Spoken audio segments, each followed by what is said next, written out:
The story of how young Duane Gibson stayed driven by Duane D.O. Gibson, illustrated by Amanat Mahmoud.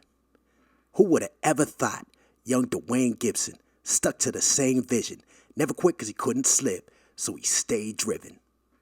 Let me tell you the story of young Duane. He loved playing basketball and video games. In other words, he was your average kid. And maybe like you, he liked to dream big. He daydreamed about future plans. He wanted to be like his favorite hero, Superman. But in the meantime, he tried his best at school and followed all the golden classroom rules. One day when he came home and his dad told him the news, his dad got a new job. That would mean they would move. He was sad because he'd leave his friends. He'd miss all the fun and games without end. Duane said goodbye to his friends and packed his bags. The new town was far, 8 hours away. On his first day of school, he was so excited, but he was also nervous. What if he didn't like it?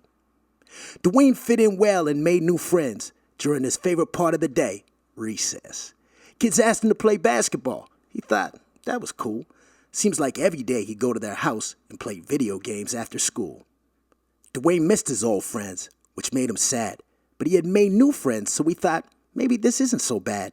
One morning he went to school and saw his friends, but there was something weird. They all turned his back towards him. He said, "Hey, what's up? How was the weekend?" But they ignored him and didn't say anything to him. Duane was confused. What did I do? He didn't talk behind their back. He was never rude. At recess, his friend said, "Why don't you go play over there?" It was then that Duane realized they also treated others unfair. He thought because they were popular that they were cool. What they were doing to him, they did to other students too. It's not like Duane never played basketball again, but the next time, they didn't want to play with him. But some other kids said, "You can play with us, Duane." When they played against his old friends, who do you think was winning the game? Duane's team was up, but only by 1 point. It was the final play, and he didn't disappoint. His old friend was about to score. That's what he thought, till Duane came out of nowhere and blocked the shot. They gave Duane high fives as they stood around. Duane didn't realize that his old friend had fallen to the ground. He wasn't hurt or injured exactly, but when he came over, Duane knew he wasn't happy. The boy came up and got right in his face, and Duane would never forget what he would say. It was something so mean, Duane didn't know what to do. Has anyone ever said something really mean to you? The boy could tell Duane was very upset. But the interesting thing is what came next. Do you think he said, "I'm sorry, I apologize"? That's what Duane was hoping. Instead, he started laughing. "Come on, I was only joking." His old friends started laughing. The ones on his team did too. Duane was wondering, what should I do? At that moment, the school bell rang. They went back into class. It was the end of the game.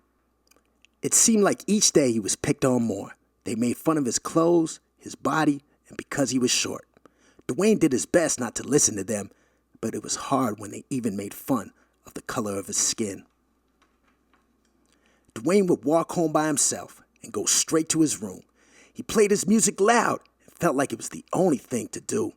Duane had become a big fan of rap and hip-hop music. He started to dream, maybe one day I could do it. One day he opened up his notebook and started writing a rap. After one line, he thought, what rhymes with that? He kept writing and did it every day too. All of a sudden, his raps got better. He could tell he'd improved. At school, Duane was quiet. He barely spoke. He was worried if he said anything, other kids would make jokes. One day, his teacher said they were going to write poetry. Duane had an idea. Do you know what it would be? Each student had to perform their poem, one by one. But there was one last student before it was done.